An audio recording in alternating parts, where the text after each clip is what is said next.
فقال اذا سجدتما فضما بعض اللحم الى الارض فان المرأة ليست في ذلك كالرجل. وعن ابي سعيد الخدري رضي الله عنه ان رسول الله صلى الله عليه وسلم كان يأمر الرجال ان يتجافوا في سجودهم ويأمر النساء ان يتخفضن.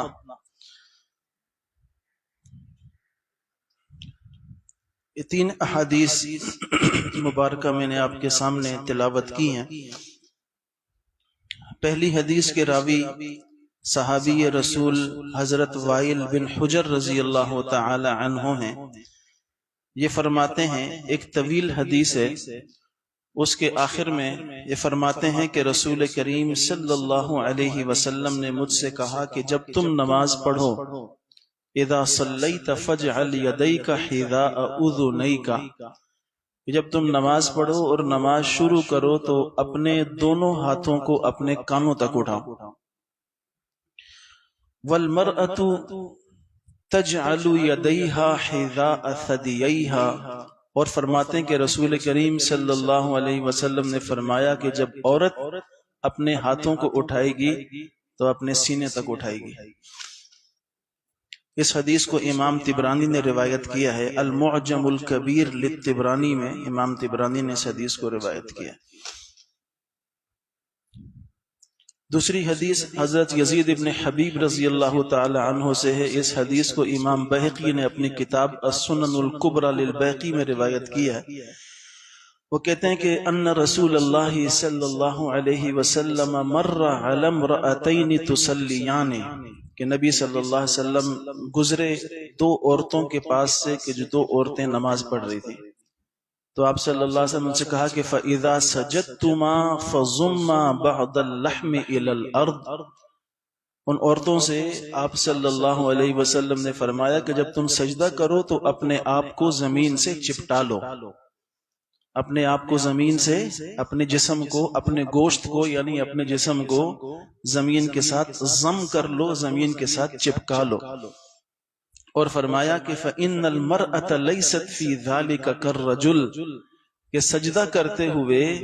عورت مرد کی طرح نہیں ہے، سجدے میں عورت مرد کی طرح نہیں ہے۔ یہ دوسری حدیث۔ تیسری حدیث میں کہ جو حضرت صحابی رسول حضرت ابو سعید خدری رضی اللہ عنہ سے روایت ہے، وہ فرماتے ہیں کہ رسول کریم صلی اللہ علیہ وسلم مردوں کو یہ حکم دیتے تھے کہ وہ سجدہ کریں تو کھلے ہو کے سجدہ کریں، یعنی ان کے جو یہ کلائیاں ہیں یہ زمین پہ نہ ہوں، اٹھی ہوئی ہوں، اور ان کا پیٹ ان کی ران کے ساتھ ملا ہوا نہ ہو۔ کان یأمر الرجال ان یتجافوا فی سجودہم، مردوں کو حکم دیتے تھے کہ وہ جب سجدہ کریں تو کھلے ہو کے سجدہ کریں۔ وَيَأْمُرُ النِّسَاءَ أَن يَتَخَفَّضْنَ، اور عورتوں سے فرماتے تھے کہ وہ چپک کے سجدہ کریں، چمٹ کے سجدہ کریں۔ تو یہ مثال کے طور پہ تین احادیث میں نے آپ کے سامنے تلاوت کی ہیں۔ پہلی حدیث عورت کے ہاتھ اٹھانے کے بارے میں واضح طور پہ فرق ہے کہ وائل بن حجر مرد ہیں، ان سے رسول اللہ صلی اللہ علیہ وسلم کہہ رہے ہیں کہ تم جب ہاتھ اٹھاؤ تو کانوں تک اٹھاؤ، اور عورت اٹھائے گی تو سینے تک اٹھائے گی۔ سجدے کے بارے میں واضح طور پہ یزید ابن حبیب کی روایت میں رسول کریم صلی اللہ علیہ وسلم نے دو عورتوں سے کہا کہ جب تم سجدہ کرو تو زمین سے چپک کے سجدہ کرو، کہ سجدہ کرتے ہوئے مرد عورت سے الگ ہوتی ہے۔ اور ابو سعید خدری رضی اللہ عنہ کی روایت سے واضح طور پہ پتہ لگتا ہے، وہ فرماتے ہیں کہ نبی صلی اللہ علیہ وسلم مردوں سے کہتے تھے کہ وہ کھلے ہو کے سجدہ کریں،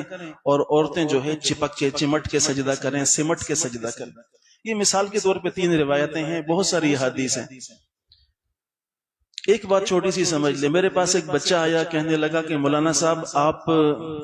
درود پڑھتے ہیں، اللہم صلی علی سیدنا محمد صلاۃ تنجینا بہا من جمیع الاحوال والآفات، درود تنجینا کہتے ہیں اسے۔ تو یہ درود کدھر لکھا ہوا ہے اور یہ درود کہاں سے ثابت ہے، اس درود کی کیا دلیل ہے؟ تو میں نے ان سے کہا، میں نے کہا بچہ مسئلہ یہ ہے کہ ہم نے بڑے بڑے علماء سے یہ درود سنا ہے کہ جن کے پاس علم بھی بہت ہے، جن کے پاس تقوی بھی بہت ہے، جو علم کے پہاڑ ہیں، ان سے ہم نے یہ سنا ہے، ابھی ہم نے خود کسی کتاب میں ابھی تک دیکھا نہیں ہے، پڑھا نہیں ہے، لیکن جب اتنے بڑے بڑے علماء نے، جو علماء حق ہیں، جو علماء اہل سنت ہیں، جو علماء بدعت نہیں ہیں، جو مشرک نہیں ہیں، اہل حق، اہل توحید، اہل سنت کے علماء ہیں، ان سے ہم نے سنا ہے، تو میں نے کہا کہ آپ کو اس کا حوالہ بھی مل جائے گا۔ قدرتی بات ہے کہ کچھ دنوں کے بعد ایسا ہوا کہ میں لائیو تراویح دیکھ رہا تھا بیت المقدس کی، مسجد اقصی کی، مسجد اقصی کی بھی لائیو تراویح آتی ہے، تو میں اس کی لائیو تراویح دیکھتا رہتا ہوں، اور اگلے دن جمعہ تھا تو میں جمعے کی نماز بھی دیکھ رہا تھا ان کی، یہ جمعے کی نماز پڑھ رہے تھے، تو جمعے کی نماز میں جب ان کے امام صاحب جو مسجد اقصی کے امام ہیں، وہ جمعے کی نماز کے لیے خطبہ دے رہے تھے، ممبر پہ کھڑے ہو کے جب خطبہ پڑھ رہے تھے تو دوسرے خطبے میں وہ یہ والا درود پڑھ رہے تھے، اللہم صلی علی سیدنا محمد صلاۃ تنجینا بہا۔ تو اس بچے کو میں نے فوراً جو ہے وہ دکھایا اور بتایا کہ بیٹا دیکھو، یہ بیت المقدس میں، جو بیت المقدس کے مسجد کے امام ہیں، وہ بھی یہی درود پڑھ رہے ہیں، تو اس درود کی دلیل تو کوئی نہ کوئی ہوگی نا۔ تو چونکہ ہمارے علاقے کے جو علماء ہیں نا، ان سے بعض فرقہ پرست مولویوں نے اس علاقے کے علماء سے بعض لوگوں کو بدظن کر دیا ہے، تو میں نے کہا یہ تو عرب عالم ہے نا، یہ تو مسجد اقصی میں عربی بولنے والے فلسطین کے لوگ ہیں، حنفی مسلک کے بھی نہیں ہیں، ان کا شافعی مسلک ہے یا حنبلی مسلک ہے، اور عربی بولنے والے ہیں، دیکھو یہ تو درود پڑھ رہے ہیں نا، یہی والا پڑھ رہے ہیں، تو اب تو تم کو یہ مان لینا چاہیے کہ ہمارے علاقے میں جو علماء اگر یہ درود پڑھتے ہیں تو یہ درود ٹھیک ہے،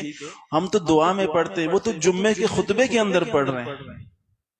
جمعے کے خطبے کی اہمیت بہت زیادہ ہے، جمعے کا خطبے کا، تو جمعے کے خطبے میں درود پڑھ رہے ہیں بھائی، تو اس لیے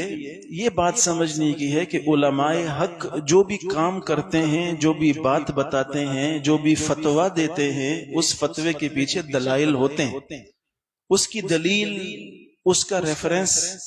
وہ عوام کو، عام لوگوں کو بتانے کی ضرورت بھی نہیں ہے، ان کو تو صرف بتایا جائے گا بھائی آپ نے یہ کام اس طرح کرنا، یہ کام اس طرح نہیں کرنا، بات ختم۔ تو اس لیے یہ تین احادیث یہ مثال کے طور پہ ذکر کی ہیں، ان تینوں حدیثوں میں واضح طور پہ ذکر ہے، رسول کریم صلی اللہ علیہ وسلم نے فرمایا، سجدے کے بارے میں فرمایا کہ فَإِنَّ الْمَرْأَةَ لَيْسَتْ فِي ذَلِكَ كَالرَّجُلِ، کہ سجدے میں عورت مرد کی طرح نہیں ہے۔ اب اس سے اور کیا دلیل چاہیے کہ مرد عورت کی نماز میں فرق نہیں ہے؟ کوئی اور دلیل چاہیے؟ سجدے کے بارے میں الگ فرما دیا، ہاتھ اٹھانے کے بارے میں الگ فرما دیا کہ مرد جو ہے وہ کانوں تک ہاتھ اٹھائے گا، عورت جو ہے وہ سینے تک ہاتھ اٹھائے گی۔ تو اس لیے یہ بات واضح طور پہ سمجھنے کی ہے۔ اب صحیح طریقہ یہ ہوتا ہے کہ جو لوگ یہ کہتے ہیں کہ مرد اور عورت کی نماز میں کوئی فرق ہی نہیں ہے، ان کے دلائل بھی دیکھنے چاہیے کہ ان کی دلیل کیا ہے۔ تو ان کے دلائل کا بھی جب ہم مطالعہ کرتے ہیں تو وہ حدیث پیش کرتے ہیں کسی اور موقع کی، اور اس کی اپنی مرضی کی تشریح کر کے اس کو بولتے ہیں یہ حدیث اس کے بارے میں۔ مثال کے طور پہ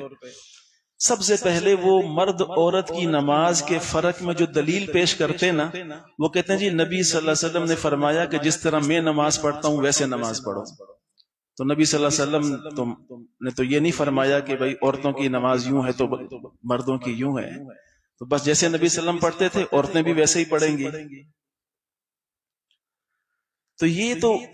عمومی حکم دیا ہے نبی صلی اللہ علیہ وسلم نے کہ بھائی جس طرح میں نماز پڑھتا ہوں ویسے نماز پڑھو، رکعتیں بھی اتنی ہوں، اذکار بھی وہی ہوں، لیکن بعض چیزوں میں مردوں کو عورتوں کو، مردوں کو عورتوں سے نبی صلی اللہ علیہ وسلم نے خود الگ کر کے دکھا دیا۔ پھر اس کے بعد یہ بات سمجھنے کی ہے کہ اسی طرح اگر یہ بات ہے کہ بھئی جس طرح نبی صلی اللہ علیہ وسلم نے فرمایا ہے کہ مجھے دیکھو جس طرح میں نماز